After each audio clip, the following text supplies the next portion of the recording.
안녕하세요. 부산부동산 스터디입니다. 2월 4일 1일 브리핑 해보도록 하겠습니다. 누가 갑자기 삼익비치를 소환했을까? 꼭 먹고 알 먹고 동네 레미안 아이파크 7.5, 명륜자이 7.05 굉장히 높았던 가격을 기억하시는 분도 계실 텐데요. 가격이 빠지고 있네요. 지난번에 한번 언급드렸던 신규 대출자만 낮은 금리를 적용받는다. 기존 대출자들 C컵하고 있다라는 부분 뉴스 한번 가져왔었는데요.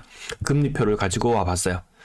주택담보대출 잔액 기준으로 낮을 때 2011년 9월 지금 1년 반 정도 지난 시점인데요. 그때는 모든 대출자들 주담대를 받는 사람들의 평균이 2.66의 금리를 적용받았어요. 하지만 오늘날은 3.66 그러던 것이 가장 최근에는 3.83까지 1.2%가 올랐어요. 굉장히 많이 올랐습니다. 그러면 기존 대출자들 이러한 상황이고 신규 대출 취급액은 낮아졌어요. 4.63까지 낮아져 있는 상태. 한창 때는 4.82까지 요 하얀색 선이에요. 올라갔던 것이 살짝 꺾였어요. 이게 끝이냐라고 이야기하자면 끝은 아닌 것 같아요. 느낌상.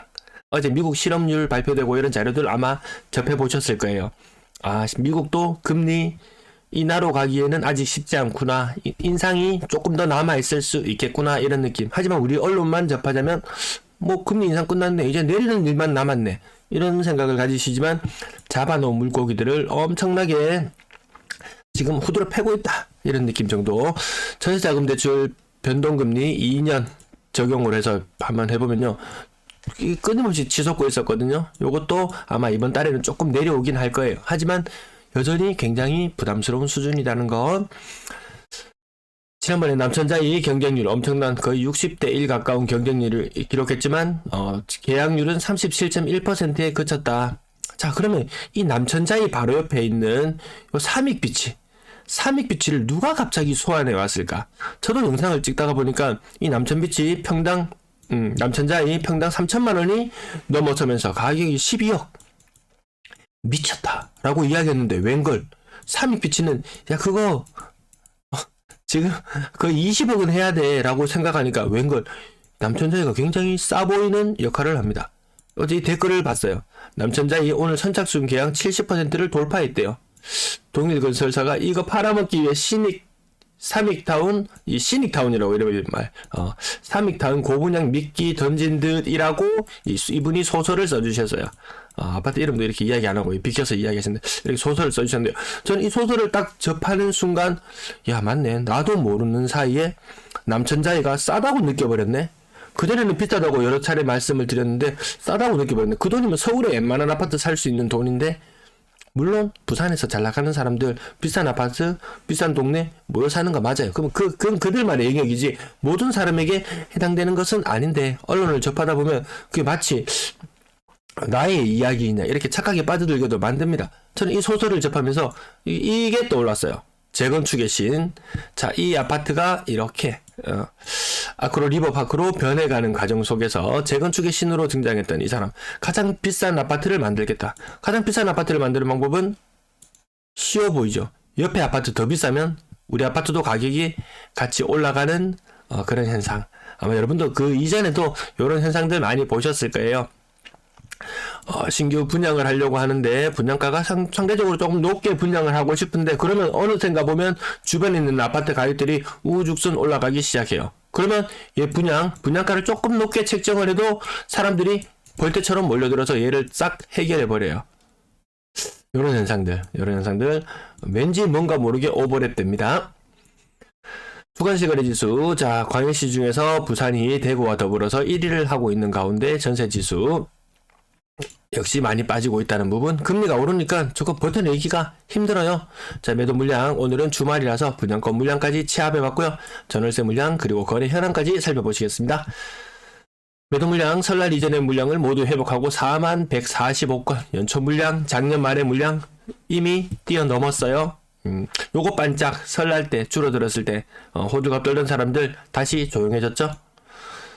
부산 전세 물량 지금 야금야금 늘어나고 있어요. 연초 물량보다는 지금 조금 적은 수준이긴 하지만 또 이건 늘어날 수밖에 없다. 이 초록색 선, 이 아무 곳에서나 볼 수 없는 이 초록색 선 흐름, 아마 이 흐름대로 따라서 갈 걸로 보여지고요. 월세 물량은 전세 물량보다 회복 속도가 조금 더 빨라 보이죠. 여유 있는 사람들과 여유 없는 사람들의 싸움이라고 말씀을 드렸어요.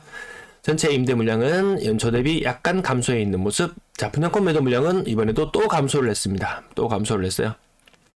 연초 대비해서 계속 감소를 하고 있다. 그럼 이 감소하는 주 요인은 무엇이냐? 거래가 많이 되어서 거래가 많이 되기도 했어요. 전년 동월 대비 굉장히 많은 거래량을 포함하고 있어요. 근데 그것만으로 설명이 힘들죠. 그러면 문제는 무엇이냐? 이렇게 입주를 앞둔 것들 있죠. 계금동, 세송동 뭐 이런 것들, 네, 입주를 하면서 물량이 95개 있던 것이 0으로 바뀐다든지 이런 식으로 해서 감소했는 게 100여일 몇 건이에요. 실제 거래로 인해서 매물이 감소하고 있지만 야금야금 보이지 않게 물량이 늘어나고 있습니다. 매수심리 이것도 마찬가지예요. 언론에서 반짝 1월 9일 날 매수심리 15.1억 껑충 뛰어올랐을 때 언론에서는 다시 분위기가 살아난다고 호들갑을 떨었지만 다시 주저앉았어요. 1월 23일자로 11.6. 사실 이것이 뭐 40이야 60이야 이것이 의미 없어요. 그냥 여기는 바닥이다 이렇게 바닥을 기고 있다라고 이야기하면 되는데 이거 잠깐 올랐다고 호들갑 떨었던 언론들 지금은 입을 꼭 다물고 있어요. 그리고 설날 이후에 오히려 가격이 더 많이 빠지는 현상을 우리는 목격하고 있거든요. 언론에서는 입을 꼭 다물고 있어요. 부산 미분양 물량 다시 한번 또 가지고 왔는데요. 요거 영상 만들 때는 부산시청 가면은 부산시청 홈페이지에서 미분양이라고 검색하면 나옵니다. 다른 광역시도 마찬가지 어느 시청 검색하면 나와요. 이게 가장 빨리 우리가 접할 수 있는 방식이고 아니면 그 다음으로는 통계청이나 이런 곳에 가면 전국 단위로 정리되어서 나오는데 시청에서 자료를 발표하는 것보다 조금 더 느리는 감은 있어요. 이 중에서 아무튼 부산 재건 미분양 물량 중에서 중공업 미분양이 생각보다 수치가 많다는 부분 기억해 두시면 되겠고요. 거래량은 계속 많습니다. 76건. 야, 이거 얼마 만에 보는 거래량이냐라고 하면 거의 이때 막 작년 3월이나 이렇게 대선 이후에 분위기 살아날 때 그때의 거래량을 느낌을 살짝 느끼게 만들어주는 거래량이죠. 수영구에 직거래 144건이 있었고요. 주간 거래량 규제 해제를 그만히 했으니까 거래량이 좀 늘어나야 안 되겠나 싶어서 제가 요 정도 숫자로 거래량이 늘어날 것이다 라고 예측을 하고 살펴보는데요. 이번 주에 거래량이 한 272건 정도 일어나겠지. 왜? 뭐 10%, 20% 정도 규제 해제 전과 후에 차이가 있어야 되겠죠. 영 없을 수는 없겠죠. 근데 423건이라는 주간 거래량상으로는 아주 경이로운 거래량을 보였어요. 거기에서 수영구 있던 아파트 144건을 제외해놓고 보니까 280건 정도예요. 280건. 그러면 247건에서 280건 정도니까 거래량이 20% 정도 늘어난 느낌이에요. 엄청나게 늘어나고 대단한 그런 경이로운 변화는 아니죠. 아니에요. 작년에 규제지역 해제되었을 때 거래량 20% 정도 증가할 것이다. 1070건에서 1230건 정도로 거래량 20% 증가했어요. 이번 달에도 그 정도 효과는 있어요. 정부가 이만큼 노력하는데 그냥 그 정도 수준 뭐 평가절하하는 것도 아닙니다. 해운대 두산 리버더 제니스 이 가운데 신고가 61층이 21억 5천. 그래서 가격 흐름을 대충 살펴보면 한 10억 정도 하는 아파트가 한창 잘 나가는 시절을 거쳐서 가격이 2배로 올랐구나 그냥 요 정도의 느낌. 어떤 것은 80% 오른 것도 있고 어떤 것은 100% 오른 것도 있고 네, 그 정도의 느낌 계속 있습니다. 자, 3위 퀴치. 야, 이거 3위 퀴치 그전에 팔려고 했는데 잘 안 팔렸는데 고점 대비 20% 정도 하락. 심한 경우에는 30%, 40%까지 평균별로 조금 차이는 있어요. 근데 야, 이거 3위 퀴치 파는 사람도 이득. 남천자의 분양률, 계약률도 올라가서 이득. 갑자기 쏘아 올린 신호탄 누가 쏘아 올렸는지 모르겠어요. 내일 당장 재건축할 거 아니잖아요. 이거 플러스 7억이 어쩌고 저쩌고 언론에서 난리를 피우고 있죠. 옆에 아파트 지금 3인 피치만 보셔도 야 이거 12억 7천에 9평을 사고 7억의 분담금을 물면 이거 20억이네. 남천자의 12억 싸네. 뭐 요런 느낌. 어쨌든 서로 윈윈하는 가운데 누군가는 또 뭐 사고 있고 뭐 시장이 계속 이렇게 돌아가더라고요.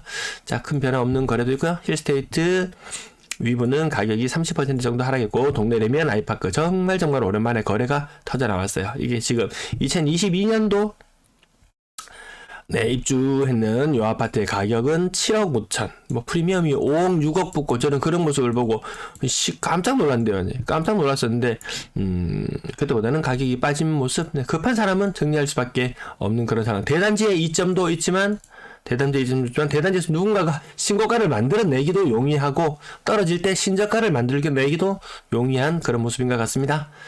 명륜자의 가격 고점 대비 20% 정도 하락하는 모습 보이고요. 요 타입별로 조금 차이는 있죠. 또 다른 타입을 살펴보면 고점 대비 거의 40% 가까이 빠지는 이런 모습들도 볼 수 있습니다. 솔직히 국민평형, 국평에서 10억을 넘어간다. 야, 쉽지 않죠. 쉽지 않습니다. 그럼 10억이라는 돈을 내가 은행에 넣어놓고 있다고 생각해보면, 금리 4%, 4% 정도라도 4천만원. 월세 300만원 사는 거하고 비슷한 그런 집이에요. 내가 살고 있는 집의 가치가 10억인데, 내가 월 300만원씩 내고 이 집을 사라라고 한다면, 살 수 있을까라고 생각해 봤을 때, 대다수의 소득이나 이런 것들을 봤을 때 그거 쉽지 않죠. 삼익빛이 24평형 가격이 고점 대비 얘는 40%도 이상 더 빠지는 모습. 7억 1천. 이게 뭐라고 12억 7천까지. 여기서 24평에서 자 다시 국평으로 갈아타려고 합니다. 분담금 한 방울 덮어지죠. 거의 한 10억 가까이 덮어 써야 되나요? 쉽지 않습니다. 명륜자이 마찬가지로 밑에 가격 7억 500까지 가격 봤고요. 더일 시그니처 91제곱미터 20% 정도 하락하는 모습. 연산 롯데캐슬 골드폴의 25% 정도. 일부 아파트는 하락이 약간 반등하는 듯한 모습을 보이기도 하고요. 또 일부의 아파트들은 가격이 떨어졌던 데서 더 떨어지는 느낌이 들기도 하고요. 제가 봤을 때는 이 비중을 그냥 대충 눈으로만 살펴봐도 오히려 규제 해제, 대규모 규제 해제한 이후에 오히려 가격이 더 많이 빠지는 것이 약간 더 많은 그런 듯한 느낌을 받습니다. 연산 롯데캐슬 골드폴의 30% 정도 하락해서 6억 초반. 6억도 비쌉니다. 6억도 비싸요. 더일 시그니처 25% 정도, 20% 정도, 거제 센트럴자이 29평형 40% 정도 하락하기도 하고요. LG 메트로시티 거의 40% 가까이 103제곱미터 하락하는 모습. 메가센텀 하나 꿈의 그린 35% 정도 하락하는 모습. 이런 것들 보면 어떤 것은 좀 덜 떨어지는 느낌. 근데 찾아보면 대형평형. 일반적으로 국평의 가격들은 30, 35, 심하면 40까지 계속 그 정도 낙폭을 보여주고 있습니다. 이런 것들 보면 20%밖에 안 떨어졌네. 평형에 따라서 조금 시각 차이는 나타날 수가 있습니다. 하지만 이게 대득해 바운스라운 느낌 들 정도의 그런 유의미한 가격 반등의 느낌은 들지가 않아요. 들지가 않습니다. 앞에 다가올 암초가 너무 많이 남아있다는 그런 느낌을 가지게 됩니다. 자, 오래된 아파트들, 고층 아파트들, 삼익빛이 보셨죠? 재건축하는데 돈 쏟아 부어야 되죠. 건축비가 오르고, 이게 왜 올랐냐 보니까 인건비가 오르고, 이거 떨어질 수가 없다. 인건비, 자재비가 오르고, 자재비 이것도 떨어질 수가 없다. 금융비용이 오르고 떨어질 수가 없다. 네, 맞습니다. 이것 때문에 새로 짓는 집들 집값 오르는 거 맞아요. 그러면 오래된 아파트들 재건축하려고 하면은 분담금이 정말 천정부지로 치솟을 수도 있겠구나라는 거. 우리 삼익빛이가 우리에게 교훈을 남겨줬어요. 자, 오래된 아파트. 자, 나머지 가격. 여기 명지 두산일부 포세이든 요거 가격 거의 한 40% 가까이. 네, 요것도 두산 1차, 좌동 두산 1차도 40% 가까이. 이런 거래들이 계속 나오더라는 거죠. 건당 거래 대금은 오늘 비싼 값 한 개씩 거래되고 하면 이거 쑥쑥 올라갑니다.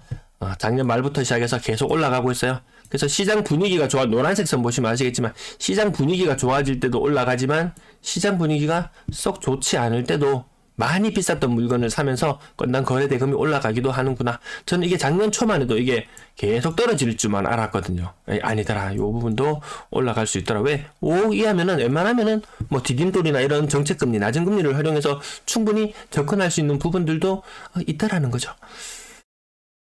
가격대별 거래량 지금 이거 3,000건까지 가야 되는데 가기 힘들어 보인다는 부분. 사무미만 비중도 줄어들고요. 6억 이상 거래량 살아나지는 않습니다. 부자들 움직일 때 같이 움직여도 늦지 않습니다.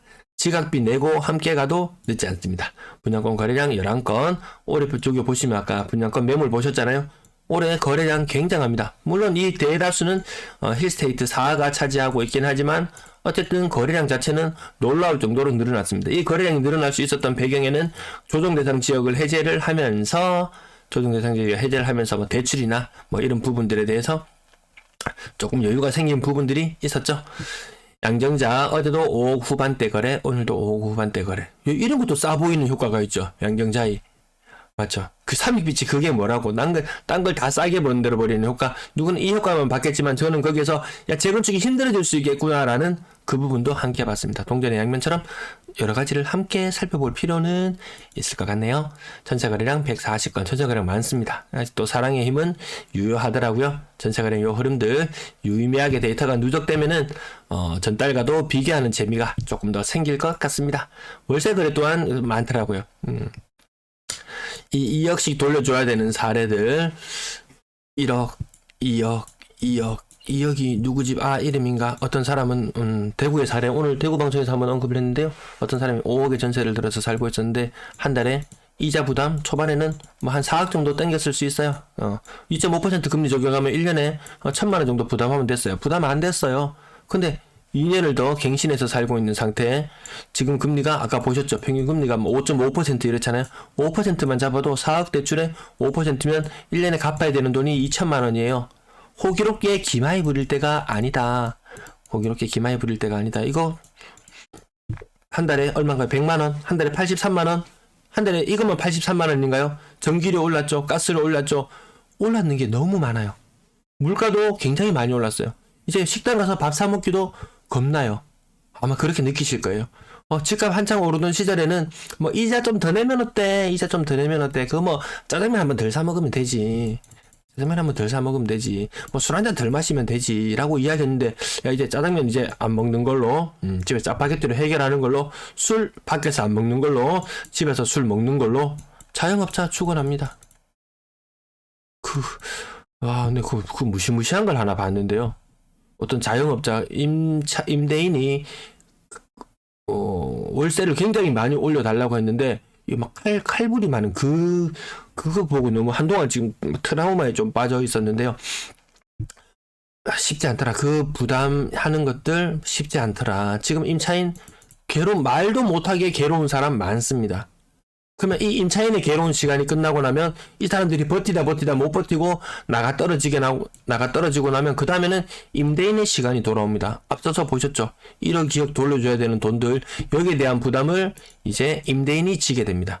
물론 임대인 중에서도 저는 계속 말씀드리지만 여유 있는 사람과 여유 없는 사람으로 계층이 나눠지는데, 여유 없는 사람들이 이제 죽어나는 시기가 오겠죠. 여유 있는 사람들, 아까 비싼 아파트 신고 갔으면서 새로 사고 잘 나가는 사람은 계속 잘 나갑니다. 이 자본주의 사회 점점 불하는 것은 엄청난 질량을 가지고 질량이 클수록 인력이 더 크게 작용하잖아요. 부는 더 큰 부를 가진 사람에게 더 끌려가는 것이 이 자본주의의 그 속성이죠. 그래서 여유 없는 사람들만 계속해서 죽어나가는 모습. 자, 사랑은 여전하더라 라는 부분 뒤쪽에도 계속 나오고 있습니다. 자, 요것도 지금 왜곡된, 하여튼 부산 지금 임대시장은 지금 모든 게 수치가 왜곡되어 나타났어요. 임대아파트 작년 11월부터 시작해서 임대아파트들 때문에 계속 왜곡된 수치들을 보고 있다. 하지만 전세 가격이 떨어지고 있고 월세 가격이 정점을 찍고 더 이상 월세 가격도 오르지 않는다라는 것은 명확한 사실이다. 네, 그 정도만 기억해 두시고요. 그리고 지금 이 전세 시장 내에 풀려 있는 물건들이 해소되기에는 물량 부담이 굉장히 크다. 주간 브리핑을 통해서 또다시 한번 다뤄드리겠지만 광역시 중에서 1등이다. 전세 부담, 전세 물량이. 네, 시청 감사합니다. 편안한 주말 되세요.